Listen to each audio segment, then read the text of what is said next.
Hello दोस्तों, आप सभी का स्वागत है हमारे इस चैनल पर। तो आज हम बात करने वाले हैं इंजीनियरिंग मैकेनिक्स की फर्स्ट यूनिट इंट्रोडक्शन के बारे में, जिसमें हम देखेंगे सबसे पहले पिंड किसे कहते हैं। स्वयं पिंड का स्वयं का आकार और आयाम होता है। इसमें केवल द्रव्यमान ही नहीं बल्कि उसका आयाम, घनत्व, आयतन और ज्यामितीय स्वरूप भी महत्वपूर्ण होता है। इसे कभी कभी कण भी मान लिया जाता है। जैसे कोई बहुत ज़्यादा फोर्स लगता है तो उस स्थान पर पिंड को कण के समान माना जाता है। विस्थापन किसी वस्तु की प्रारंभिक एवं अंतिम स्थिति के बीच की संभव न्यूनतम दूरी और उसकी दिशा को विस्थापन कहते हैं। यह एक सदिश राशि है। और फिर आते हैं विरामावस्था। विस्थापन एक सदिश राशि होती है। जैसे किसी वस्तु द्वारा चली गई दूरी का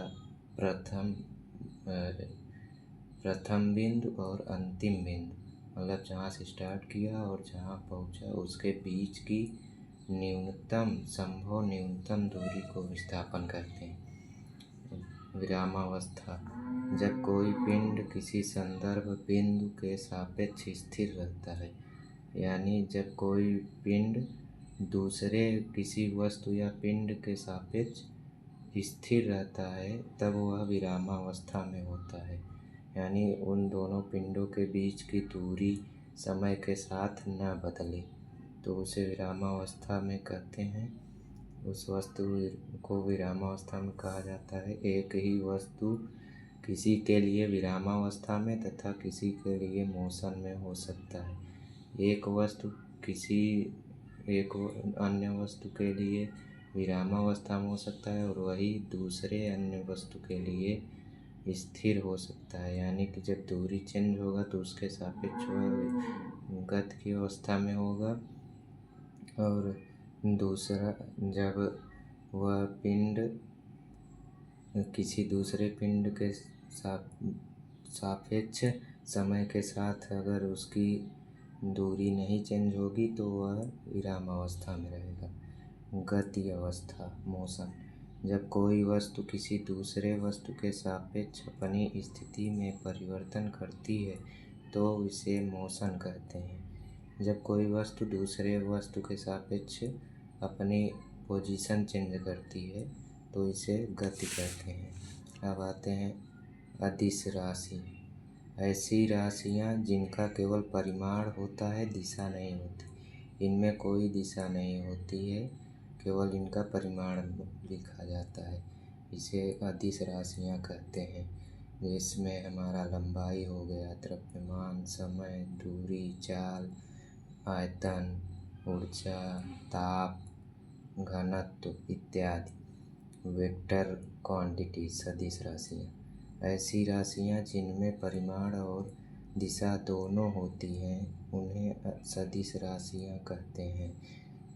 जिनमें परिमाण और दिशा, जैसे कोई वस्तु कुछ दूरी चली तो उसके बीच की न्यूनतम दूरी जो होगी वो हमारा डिस्प्लेसमेंट कहलाता है। तो इसमें हमारा परिमाण और दिशा दोनों होता है कि वह किस बिंदु से किस बिंदु की तरफ गया, उसका डायरेक्शन बताओ।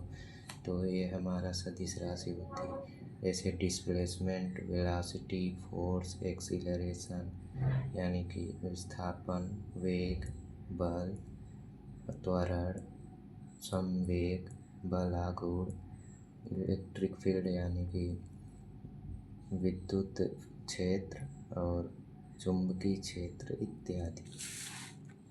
अब आते हैं बल पर। फोर्स, बल वह कारक है जो किसी वस्तु को गति या विराम की अवस्था में तथा उसके आकार में परिवर्तन कर दे या करने का प्रयास करे, बल कहलाता है। बल एक्सटर्नल एजेंट होता है जो किसी वस्तु के आकार में परिवर्तन करे या करने का प्रयास भी कर सकता है।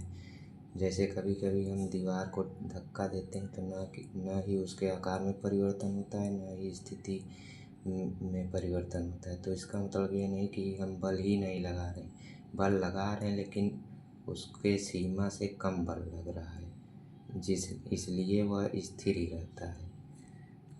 तो अब हम आगे बात करेंगे इफेक्ट ऑफ अ फोर्स, बल के प्रभाव। जब किसी वस्तु पर बल लगाया जाता है तो वह वस्तु पर बल अलग अलग प्रभाव उत्पन्न करता है जो निम्नलिखित है। तो जब हम किसी वस्तु पर बल लगाते हैं तो वह अलग अलग प्रभाव निरूपित करता है वस्तु। पहला है यह किसी वस्तु को जो विरामावस्था में हो उसे गति अवस्था में ला सकती है, तथा जो मोशन गति अवस्था में हो उसे त्वरित या मंदित कर सकती है। यानी जो गति कर रहा हो उसे उसकी गति और बढ़ा भी सकती है और उसके अपोजिट डायरेक्शन में फोर्स अप्लाई करके उसे रोक भी सकता है। दूसरा, यह किसी वस्तु को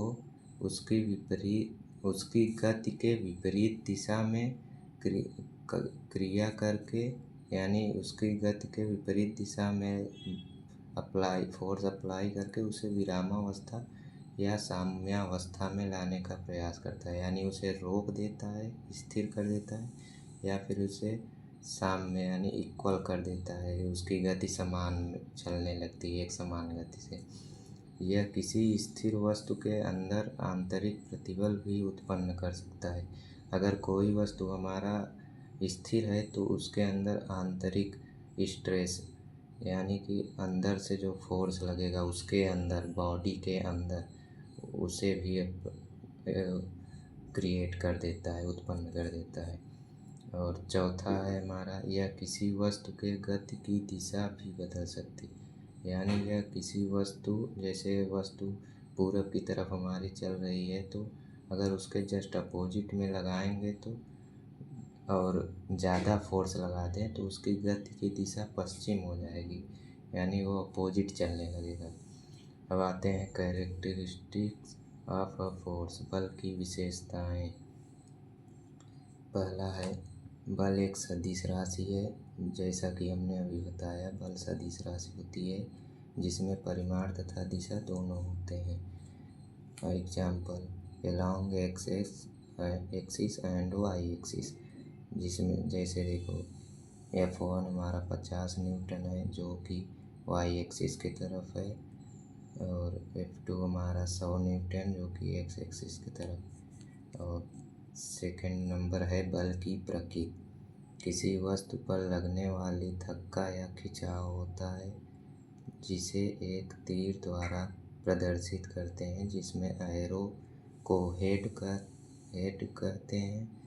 एरो का हेड बल की दिशा को, जिसमें एरो जो होता है हमारा वह बल की दिशा को डिनोट करता है, प्रदर्शित करता है। और एरो की लंबाई उसके परिमाण को प्रदर्शित करते हैं, मैग्नीट्यूड को रिप्रेजेंट करता है। तीसरा है हमारा, यह किसी पिंड के किसी बिंदु पर कार्य करता है। यानी यह किसी पिंड हमारा पूरी बॉडी होगा बहुत बड़ी, उसके किसी एक बिंदु पर कार्य करता है, न कि पूरे बॉडी पर।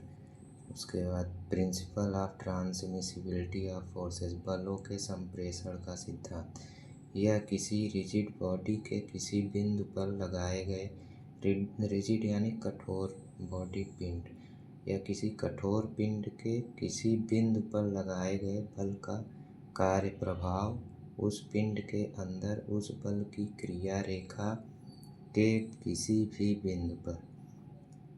यदि किसी कठोर पिंड के किसी बिंदु पर लगाए गए बल का कार्य प्रभाव उस पिंड के अंदर उस बल की क्रिया रेखा के किसी भी बिंदु पर लगने वाले बल के समान होगा तो इसे principle of transmissibility of forces कहते हैं।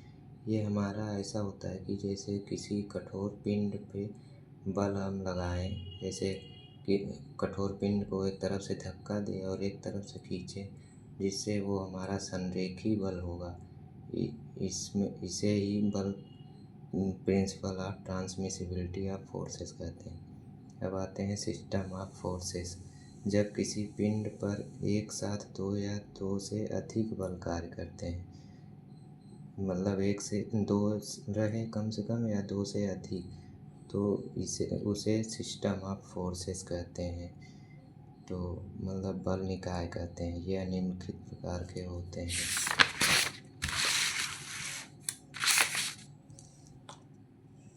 पहला है कोप्लेनर फोर्सेस, समतली बल। ऐसे बल जिनकी क्रिया रेखाएं एक ही तल में हो उसे कोप्लेनर समतली बल कहते हैं। जैसे ये हमारा उसका डायग्राम हो गया। और फिर है कोलिनियर फोर्सेस, संरेखी बल। ऐसे बल जिनकी क्रिया रेखाएं एक ही सीधी रेखा में हो उसे कोलिनियर फोर्सेस कहते हैं। ये जैसे हो गया एक ही रेखा में F1 ये हमारा F2, ये F3। और आ गया, अब आए थर्ड नंबर कॉन्करेंट फोर्सेस, संगामी बल। ऐसे बल जो किसी एक बिंदु पर मिलते हैं उन्हें कॉन्करेंट फोर्सेस कहते हैं। जैसे ये हमारा चित्र में प्रदर्शित है, जैसे चित्र में प्रदर्शित है F1, F2, F3, F4, F5, F6, F7। इनका ये देखिए एक बिंदु पर ये मिल रहे हैं सभी। कोप्लेनर कॉन्करेंट फोर्सेस, समतली समगामी बल। ऐसे बल जिसकी क्रिया रेखाएं एक ही समतल में हो तथा वह एक बिंदु पर मिलते हों उन्हें समतली समगामी बल कहते हैं। जिनकी क्रिया रेखाएं एक बिंदु पर हो, मिल रही हो, जैसे ये मिल रहा था, और वह समतली भी हो, मतलब एक ही तल में हो, उन्हें समतली संगामी बल कहते हैं। अब आते हैं fifth number, non coplanar non concurrent forces, विषमतली असंगामी बल। ऐसे बल जिनकी क्रिया रेखाएं एक समतल में न हो, यानी वो भिन्न भिन्न तल में हो और वे एक बिंदु पर मिलते भी न हों और वे एक बिंदु पर न मिल रहे हों, उन्हें non coplanar non concurrent forces कहते हैं। यानी कि असमतली और असंगामी बल कहते हैं। ये रहा हमारा उसका डायग्राम। यानी जैसे F1 हमारा XY तल में है, F2 YZ में है, F3 FZX में है, और तीनों अलग अलग बिंदु से जा रहे हैं, मिल नहीं रहे हैं किसी जगह, तो उसे विषमतली असंगामी बल कहते हैं। तो आज की वीडियो बस यहीं तक। तो कैसा लगा दोस्तों हमारा ये वीडियो? तब अब मिलते हैं किसी और वीडियो में, तब तक के लिए बाय बाय, टेक केयर।